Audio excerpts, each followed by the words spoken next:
It's easy to get lost. This is The Revenue Maze, and I'm Valerie Cobb. Join me as we navigate the halls, dead ends, and U-turns on your path towards upward growth trajectory.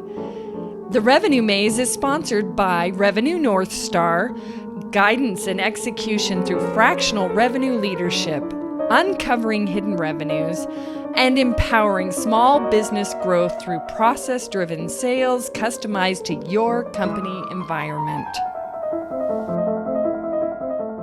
Welcome, everybody, to another episode of The Revenue Maze. I am so grateful for the following that we're getting and for you listeners. This is fantastic. I have a really great guest today, and I had so much fun with him in just talking about this show. You're going to love him.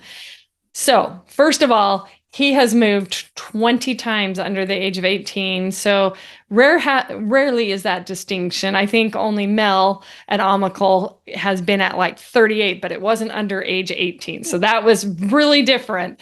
I love that he loves to empower the powerless. And he doesn't ever underestimate a great work ethic. And in fact, he will not ever be a victim. We'll talk about that a little bit later. He is working through aiming to accurately simplify the brain and improve discovery, diagnosing, and treatment of brain health disorders. And he is also passionate about building better methods for how we interact with our relative worlds. And at this point, he is CEO at Glia Health. Welcome, Andrew Denton.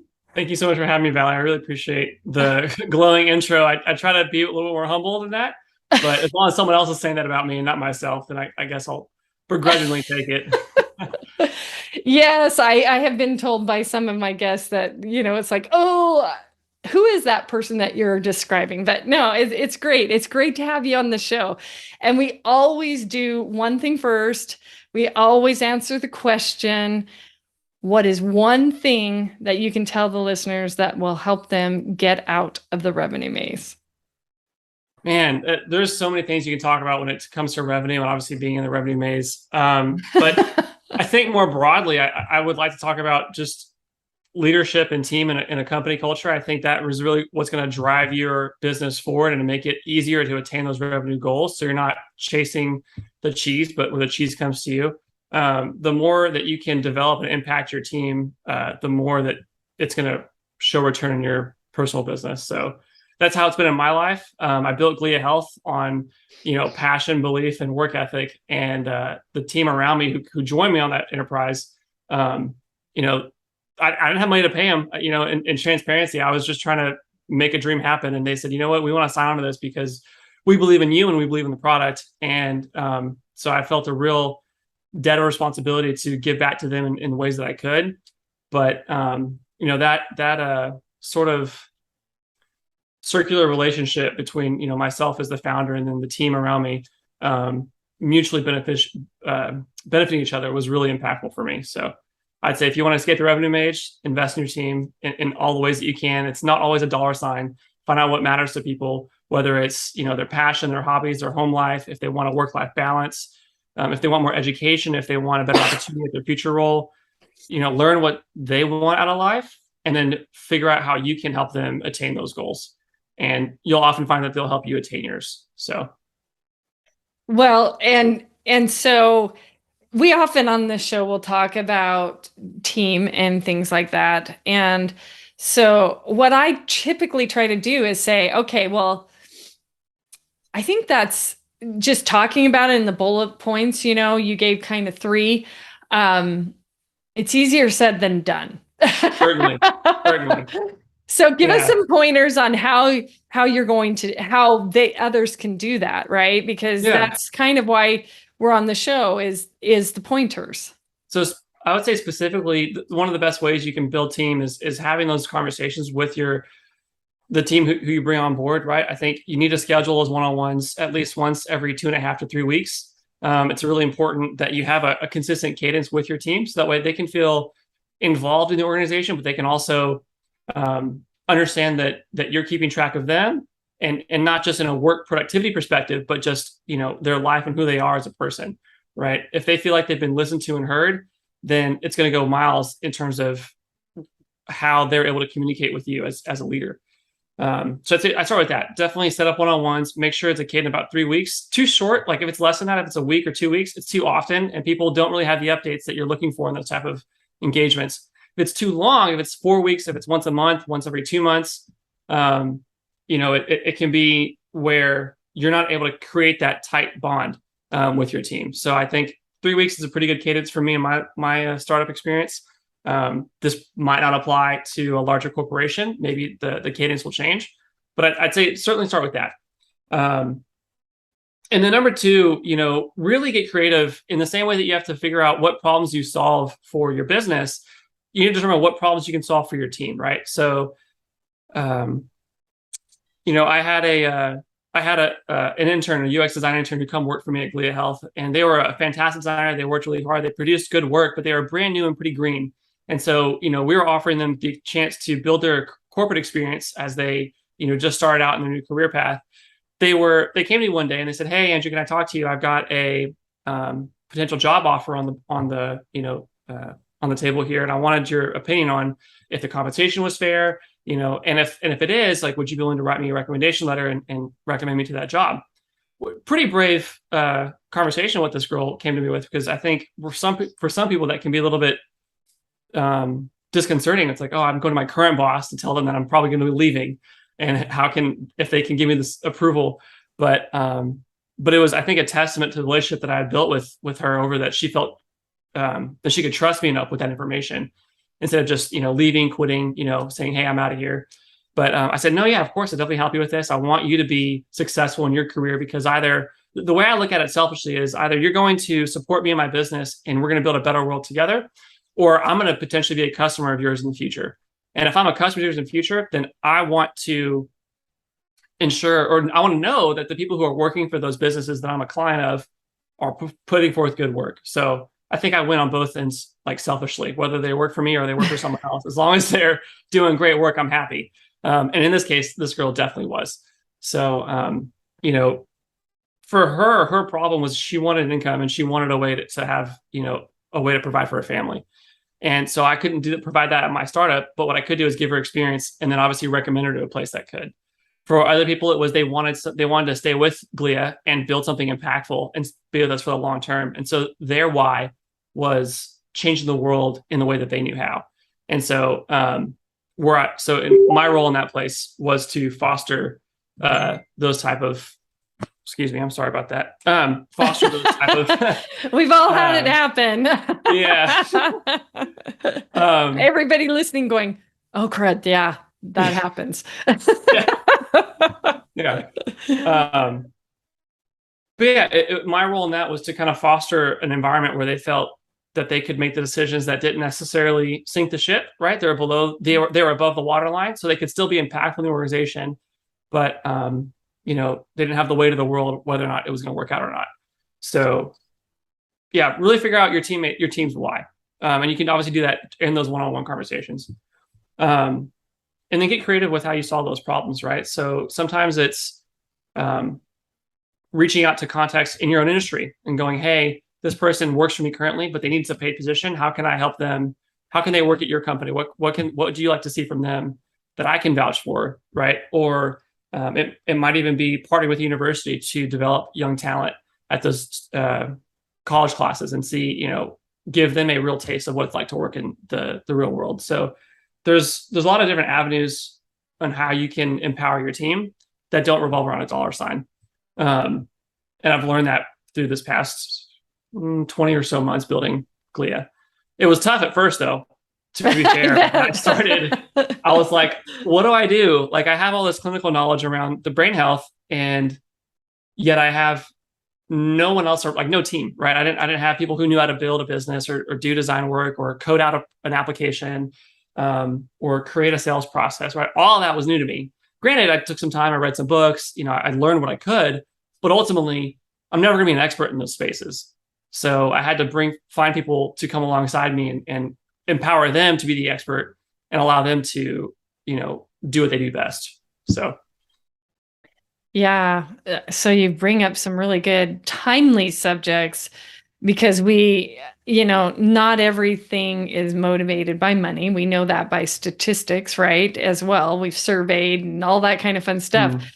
Mm, Um, but the understanding of the why, I mean, we can get into Simon Sinek and a bunch of that kind of stuff, but understanding and spending that time and building those relationships, it's one of the, we always say in the revenue world, people buy for their reasons, right? I bring that up yeah. all the time. And until you uncover those reasons, you're just guessing, right? You're Mm, just guessing. And if you don't have that one to one and develop those relationships, you won't know that answer, right? I mean, you won't yeah. have the ability to say what really makes this person tick. And we're always selling, whether you're in a sales profession or not. As a Of leader, course. you're always selling, right? And Yeah. and because of that, you're selling your ideas, you're selling what you are, why you're building your why, why you're building this, and then you're trying to create people to help people align with that, right? That vision and those things. So I always thought it was very interesting, especially when you and I first spoke, that, you know, your work ethic is top notch. And when we're talking about things like great resignation and now the big coin term, because there's always got to be a coin Yeah. term, right? Silent resignation and employee engagement. And Yeah. Gallup has always had a lot to say about employee engagement. And you've kind of touched on the first three things that get employees engaged. They need a purpose. They need to have passion about what they're doing. And if you can untap that during the one-on-ones, then it's a win for you both, right? Mhm. Because then they are engaged and you also have your objective of empowering people, right? To do their best selves. And then your company flourishes. So pretty cool stuff from you. And I think you began that. I think you told me that you began that kind of journey and that learning. You're with Glia for, you said 20 months, I think it is, right? Yeah, And it was January 1, 2021 is when we officially founded. So I yeah, guess and you somewhere kind around of there. founded it a bit on some of those principles as well, because you have a life story that's it's really, really fun to hear your life story and things about uh, coming back and maintaining a 4.0 and really getting that grit that you had to pull deep within to Yeah. use. So tell us a little bit about that. Yeah. It was, my story, at least around my academic success, starts a little bit earlier in life. I was a gifted and talented student. I made straight A's all through high school. I could sleep in class and make an A. And I don't That say that to that makes brag. us that makes us all angry. But yes, keep going. you know, but I mean, it really was the case. School came very, very easy for me. And when I went to college, I got a scholarship. It was great. And then I thought I tried to maintain the same habits that got me the good grades in high school, but that didn't translate when I went to college. It was a different ball game, different playing field, and I didn't do well. I failed hard. It took me. I graduated high school in 3 years, but college should be 5.5. So it was a bit of a rude awakening. Like, oh, okay, Andrew, you kind of messed up here. Graduated with a 2.7 GPA, bachelor's in neuroscience. Entered the workforce after that. Got married, a few dead end jobs. And I was like, like I'm not really happy. Like some years had passed. I was like, I'm not really happy with how my life's turned out. What did I do wrong? I had sort of a come to Jesus moment where I was, looking at myself and waking up, right? And which I'm incredibly grateful for. I think, there not everyone has that sort of self-realization around, how their life has turned out. Some people keep going on that same path. And but like, you know what? I'm gonna go back to school, I'm gonna do it the right way because I do enjoy the material, but I know that if I just kick my own butt and put my head down, do the work in, I can accomplish it. So that's what I did. I had to beg, plead, borrow, cry, crawl my way into a master's program at my alma mater. And I had an interview with the dean. I had to write a letter, and they said, "Look, we'll let you back in our university. We weren't happy with your undergraduate performance, but if we'll let you in on probation. If you fall below a 3.5 GPA, we're going to kick you out within 6 months. And they said that you're on probation the moment you step on our campus again. And I said, I promise you that you'll never see lower than a 4.0. And, I did that by working a full-time job. I had an unpaid internship on top of that, and then full-time at school. And I accomplished it in 2 years, and I got the 4.0 like I said I would. And that experience taught me, it was the hardest 2 years of my life outside of building a startup, because that was a whole nother mountain to climb. But until that point, it really taught me about what it takes to succeed. And, I had this sort of rosy colored view of success that, either some people are just lucky, or that, they have it easier. But going through that, hitting that rock bottom and then really kicking myself and going, I need to do this the right way, taught me that work ethic is one of the most powerful, not only just motivators, but I guess I'm looking for the word, intangible assets that we all each have. And, there's I kind of have this dichotomy of motivation versus discipline. And, discipline is there for when you don't have the motivation to accomplish the task you need to do. And motivation is there for when, it's to give you a break, to make it easy for you, right? I think you need both and have a balance. Don't do something that you don't want to do in life. You'll never have the motivation to succeed. You'll eventually burn out if that's all you have is discipline. If all you have is motivation, you'll burn out, but because you'll burn out for the other reason is that it's too difficult for you. You won't have the drive to succeed past it. I'm probably butchering that phrase, but that's essentially the idea I'm trying to get across. Is you really need both to be successful. And work ethic, I would say, is probably where I would weigh the scale. If they're both equal, I'd probably weigh it closer to work ethic and discipline, because to be successful, at the level that I think a lot of people want to be, or at least they see, whether it's in media, Instagram, their coworkers, their peers, their friends, it takes a work ethic that they might not be accustomed to. But I think everyone can do it. I think everyone can pull that out of themselves. It's just, it takes some, I guess, self-realization, self-actualization around it. Yeah. Yeah. So I think you just described the equation for grit, motivation and plus discipline equals grit. Right.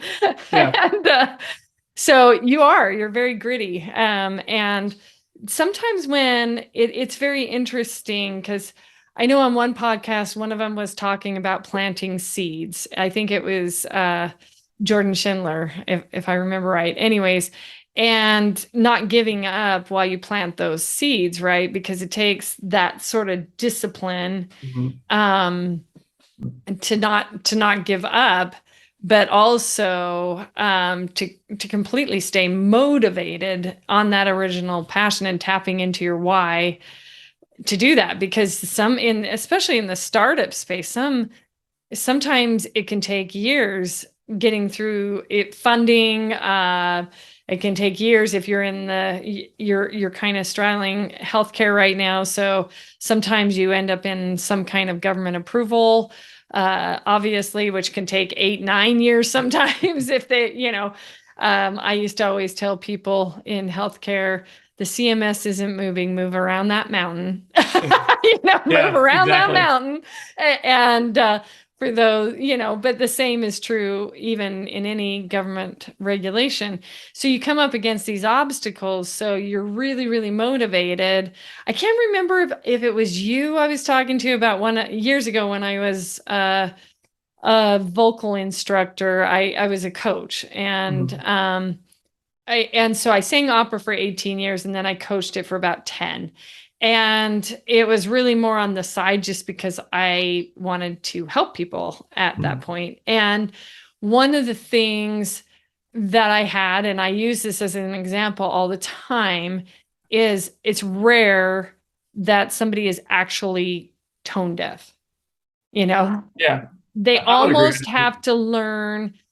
It's because if they sound like their parents, they have learned to sound like their parents. So they should be able to somehow in their brain start to match pitches, and I had a little student, and she wanted to win solo and ensemble, and she came to me, and she did exactly what you said. She went in and she said, I will do anything to be able to sing, right? Mhm. And it was painful. It was painful because she was the closest to being tone deaf that Yeah. I've ever dealt with. And so week after week, I said, okay, well, all you're going to do is you're not going to be singing. You're going to hit one note and repeat it till you can't get it wrong. And you match that with your ear, because there's no way to diagram how you match a pitch, Yeah. right? You're like, I can't put my hands on it. I don't know what to Yeah. do. And I'll be dip, but this gal, 6 months went through that. And most would have given up because it's like, I still can't match the pitch. I Hmm. still can't do it. She did. She went on and won solo and ensemble. And it was because she wanted it so bad. Hmm. And then Yeah. then she had the discipline to get through the hard time. Because you talked about your high school years, it was easy. Yeah. College all of a sudden opened your world and it wasn't so easy. No, And well, it and was like, I kick myself in the like. I just wish that I. It took me a long time to learn that, like, hey, you're probably not doing the right set of behaviors to be successful here. I was like, I just kept hitting this, doing the same. Definition of insanity is doing the same thing over and over and yep, expect a different result. That was me in college. Dumb kid, like just Um, so I look back on that time in my life, and there were some good times, no doubt, but probably too many, in fairness. And but you're exactly right. I think that story that you talk about, that you just retold about the girl who was trying to practice to make sure that she could sing, mirrors so much of what it takes in business, but even in personal life, like personal development, because at some point you will hit a wall, and yes, that wall will happen irrespective of who you are, what your upbringing is. You will find a wall. Um, and how you respond to that wall will show you who you are, right? Some walls are meant to be broken down, some walls are meant to go around. But um I think what I don't want to see is someone to look at a wall and go, I'm gonna turn the other way. I think you're on a path for a reason. You started that path for a reason. This girl wanted to be a singer for a reason. yeah, I wanted to be successful in my academic career for a reason. And man, it's tough. I hear all the time that, like, there's no shame in giving up. And for me, I'm like, there is a little bit for me. I'm like, I don't believe in giving up.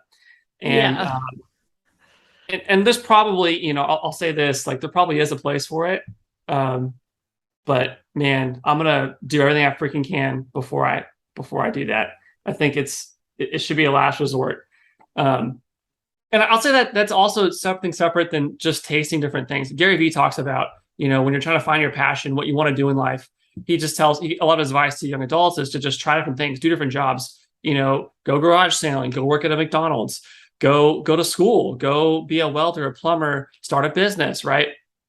And I think walking away from those tasting experiments is perfectly okay, because you're finding out who you are, what you like about yourself, and what you want to do in life. But once you know, oh man, I want to be a doctor, or oh, I'm going to be a pilot, or I'm going to be the best gosh darn lemonade stand seller like in the world, then go after it and learn everything you can about what you're doing, because you owe it to yourself to do your best. People always say that you should give your best to the world because the world deserves it. I'm like, not so much. I think you owe it to yourself, because if you want to live a life that's empty of regret at the end of it, then you don't want to. I think the last thing you want to do is look back and go, man, I wish I did this differently, or I wish I was put forth more effort here. I had a small taste of that, obviously, with my college experience, and I'm glad I had it early and young. So I'm really fortunate and very grateful for it. And I'm still learning, right? I think the what's the word I'm looking for? My humility is tested and grown every day. I think starting a startup is an exercise in patience and an exercise in humility, because you never know enough, and you never know, like, as much as you want to know. I think it's just, yeah. So but it's great. I wouldn't change the journey for the world, but yeah, it's definitely, I think if you go into it with an arrogant mindset, or like, I'm going to be the best, and let's say you find some success in it and you then grow arrogance out of it. That's just a really quick way to get humble again. So I did have somebody once say that if you say you're humble, you're not. that's true. That's true. And that's why I say mine's an exercise. It's always an exercise in humility. I know. Yeah. I heard that. That was so fun. And it was just like, yeah. I'll admit it. Look, I'll admit it. I got a 4.0 with a master's in applied neuroscience and cognition. I've started 2 companies. I mean, like, it's very easy for that head to get big. Undoubtedly. I am not going to shy away from that. But I recognize that about myself. That's like, yeah, like I have, like, there could be an ego here if I let it go out of hand. And I don't want it to. In truth, I really don't. Because I think everyone has met that person who is just a jerk, like, for lack of a better term. And they think they have arrived, and maybe they have, right? But it's just not a fun experience, and I just don't want to be that guy. So bullet 1, don't be that guy. And bullet 2, check your ego at the door. Yeah. And bullet 3, you have to do one-on-one. So if you didn't understand bullet 1 and 2, you will once you go into a one-on-one with somebody. Because true. Yeah, your team will definitely check. I mean, if they're a good team, right? If you brought the right people on, they'll check you. They'll go, hey man, like, hey, you're treating me poorly, right? Like, I didn't come on to your team to be yelled at, right? Yeah. I have my own responsibilities, priorities, things I want to do in life. Don't treat me this way, right? Very quickly, that's going to happen. So yeah. If you only knew the stories I heard from some of my team that tell me about jobs that they've worked at, oh man, I don't know how these guys are managers, leaders, founders. I'm like, what are you guys doing? But yeah, sometimes it is interesting because I'm a bit older than you. We'll just say a tiny bit, but I'm really a lot older than you. And I learned a long time ago that there are 3 truths: your truth, my truth, and the truth. And sometimes when I'm in like a one-on-one with somebody, it's like, okay, what exactly are we going to be dealing with right now? And I think some of it is the truths are really aligned. It's just because you're coming at different perspectives. Mm-hmm. Sometimes it's coming to the middle, and that becomes a communication sort of thing. And that's a whole nother podcast. But what I love about what you've been saying is really just kind of what brought you, I think it is what brought you to build Glia too, right? I mean, and I think that some of the best products out there are the ones that we all know the best products are the ones that the world can handle today, right? But also that solves such a good challenge in the globe. And because some of that has come from your experience of your life experiences that we've kind of talked about. Tell us a little bit about how you came about Glia and why that's a difference from some of the other mental health applications that are being built sort of out there right now. Yeah, of course. I think to briefly preface, one of my core values is integrity and accountability. And so, throughout all my faults, I really try to make sure that I know who I am, both in I think accountability in my awareness of my successes, but also the awareness of where I'm falling short. And so I wanted to, or rather, when I founded Glia, I wanted to maintain that same level of integrity, especially as it pertains to the healthcare system. We look at how the patient-doctor relationship, I think, is so warped from what it used to be maybe 50, even 100 years ago. And I was like, how can I put back the agency in the patient's hands? How can I restore the accountability of the healthcare system and really ensure that relationship is fostered and can be one that is encouraged and enriched, so that way both parties find just an enjoyment out of the whole experience. So with my application, Glia Health, it really revolves around allowing patients and doctors, if they choose to use it, to diagnose a brain remotely, accurately, effectively, and quickly. And so what that looks like is you have an iPhone or an Android application, and you pull it up, and it uses computer vision. So the same technology that your Face ID works off of if you have an iPhone. Mm-hmm. And it will basically judge biomarkers and behaviors in your face to give you a screening of how your internal brain structures are working. To give you a really brief anatomy lesson, and I know not everyone's not going to have a neuroscience degree, so I'll try and make it simple. But you have these 12 dumb it down for the rest of the world here. Come on now. I have to restrain myself a little bit, because I could talk about brain health for hours. Like, I love this stuff. I know. It's so wonderful because you're so passionate about it. That's fun.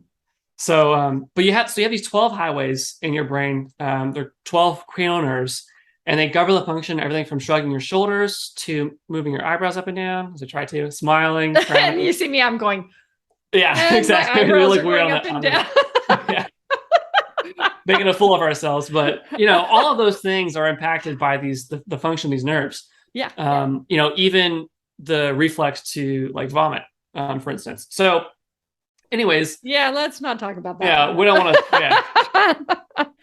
Yeah. But those.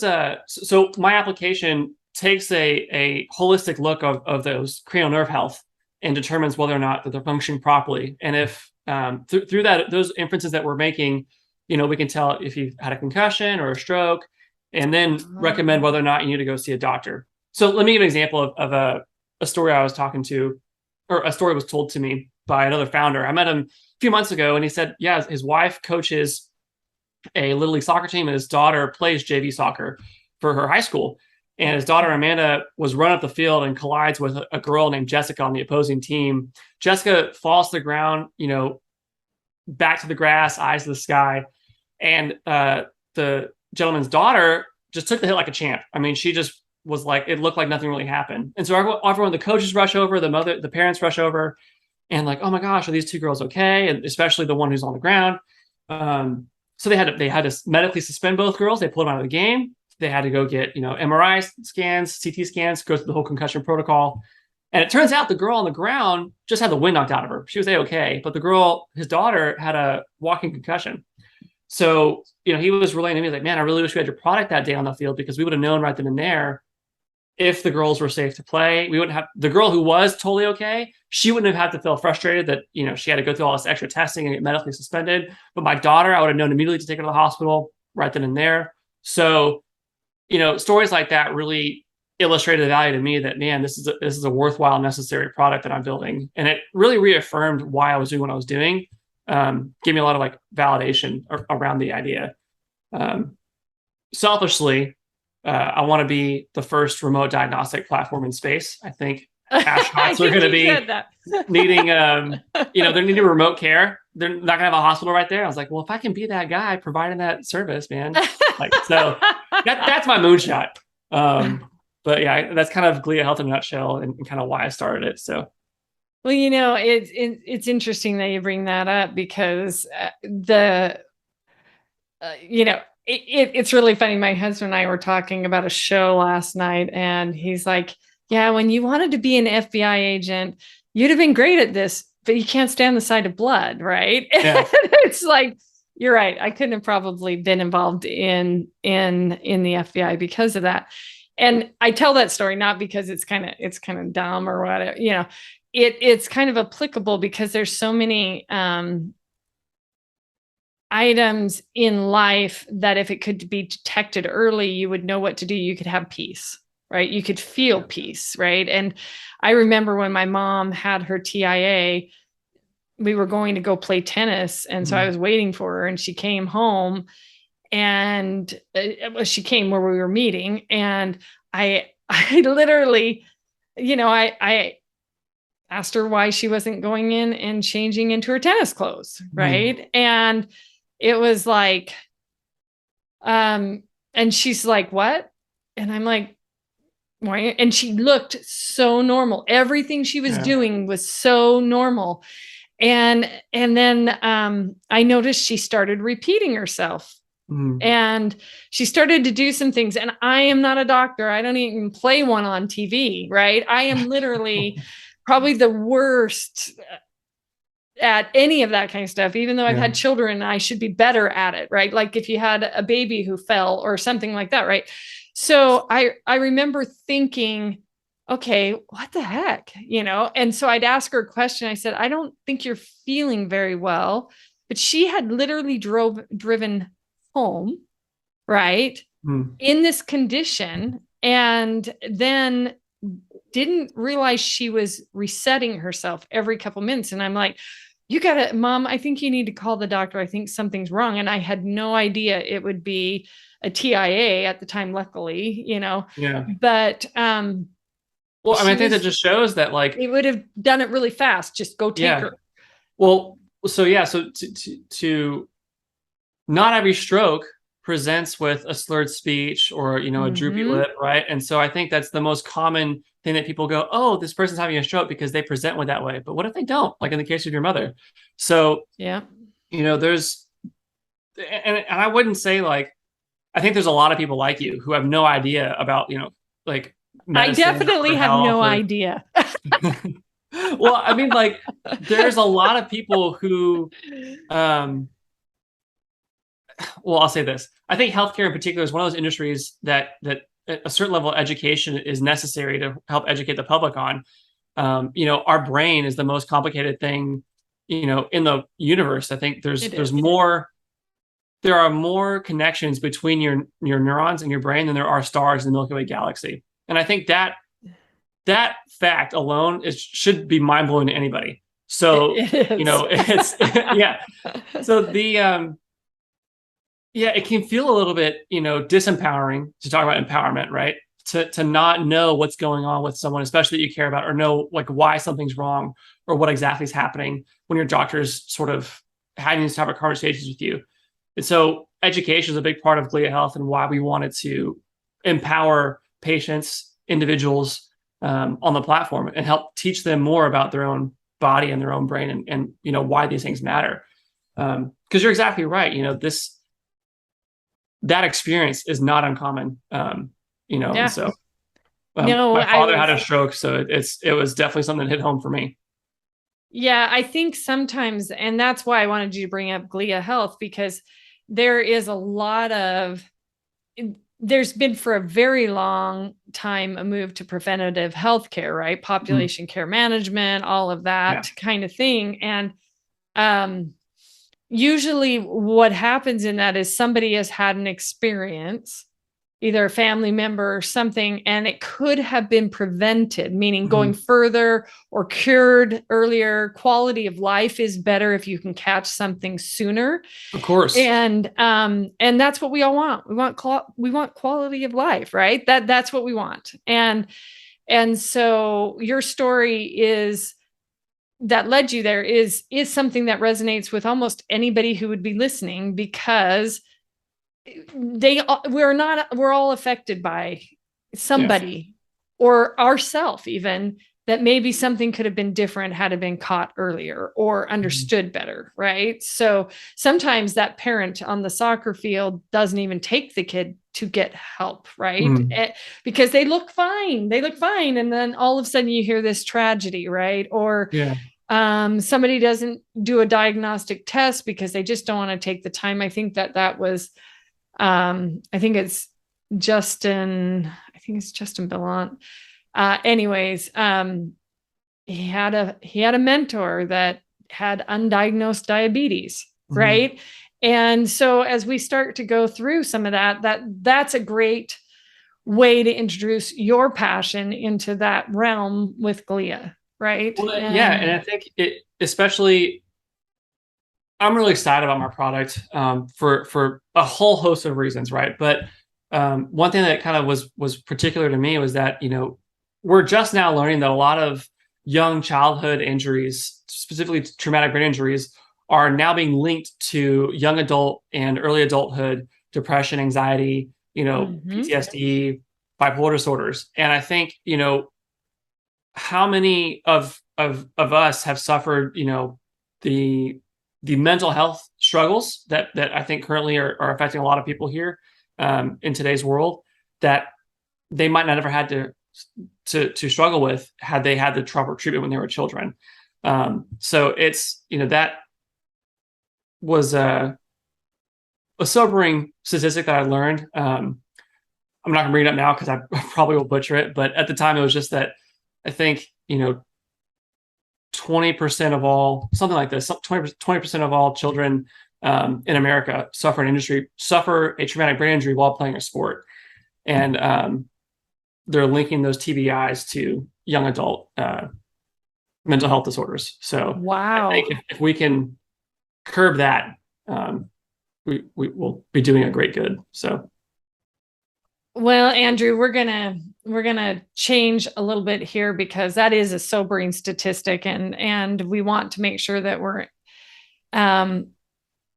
that obviously that's taken care of for sure, right? I mean that's I had no idea honestly on that, and I learned something new, a lot of new on all the shows that I have interviewed people on, but that I did not know that, and yeah, but it makes sense. It definitely makes sense. And as we talk about a lot of what happens in revenue and product development stems from that need in the marketplace that you yeah, just talked about, right? So as we come back a little full circle, a lot of people, first of all, want to know a little bit about you and your fun side of the fence, and kind of what you do in your free time, and then what's your goal in yeah. the next near future. What's your goals?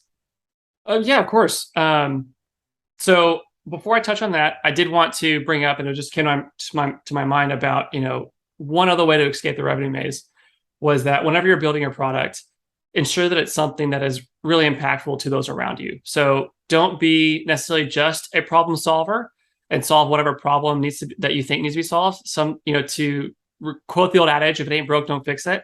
Yeah. I would instead say be a solution seeker. Find something that really matters that needs to be changed to really provide value and impact the lives in your community, right? So that could be a SaaS product, that could be a medical product, that could be,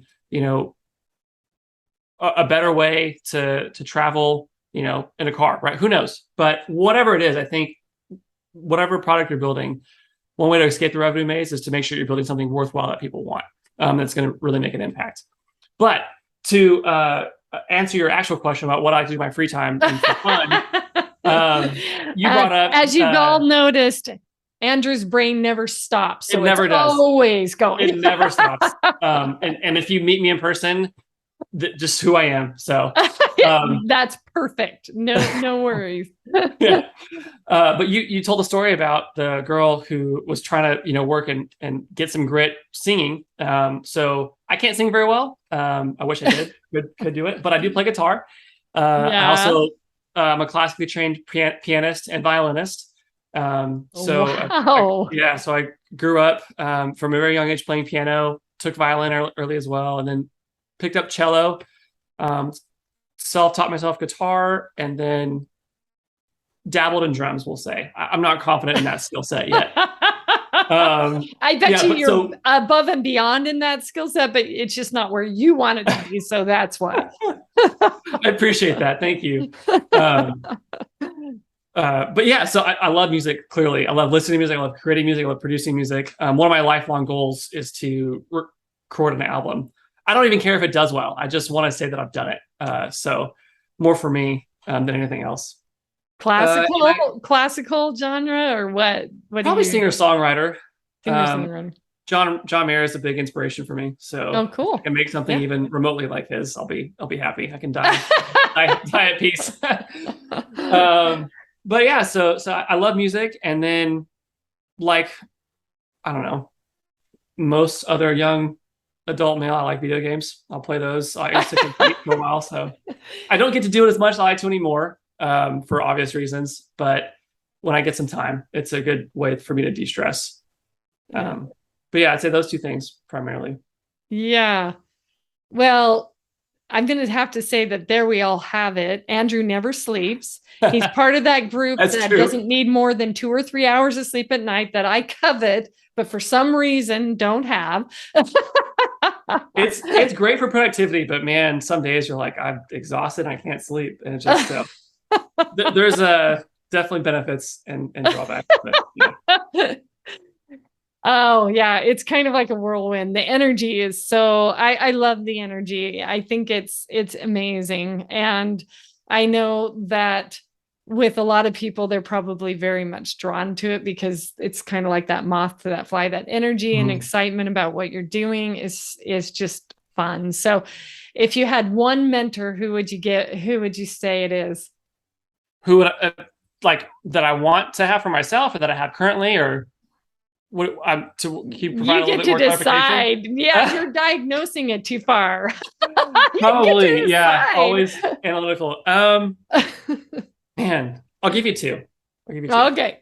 So the first is a mentor from afar. I don't know this person personally, but I brought it up earlier. I really believe in Gary Vee style of leadership, and I've modeled a lot of mine after his. I think he leads with empathy and integrity, and I really strive to be that type of leader in my organization. But and then as far as a leader or a mentor up close, a man named Martin Rowinski. He's the CEO and founder of Board's Eye. Serial entrepreneur, successful gentleman, but more importantly, and most importantly, he has taught me a lot about how to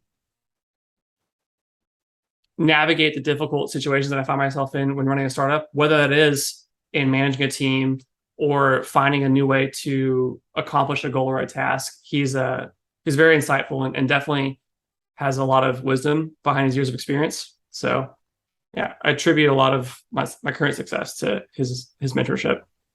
Well, that's awesome. So everybody who's been listening, I just want you all to know that I am so grateful that you like and follow and share and all those things. And this has been another great episode with Andrew. And thank you so much, Andrew. Is there one place you can tell the rest of the globe where they can reach you? We'll list all the connections on the actual posts, but where is one place that they can connect with you? Certainly. So we have a website, obviously, gliacare.com. But if you want something more personal, you can always reach out to me on LinkedIn, send me a DM or a comment on one of my posts. I'm pretty good about responding. So if you have a question, happy to help. He's an atomic lightning fast at responding. Trust me. Just like everything else. Yeah, it's a skill that I've developed. We'll say. Yes. I wasn't, to go back, work ethic matters. Yeah, that's awesome, though. That's awesome. So anyways, thanks again, everybody. Thanks, Andrew, for being on the show. Thank you so much. Appreciate it. Thank you all for joining another great episode. For show notes, links, and resources, visit revenuemaze.com. Hats off to all you small businesses out there. I can't wait for the next episode.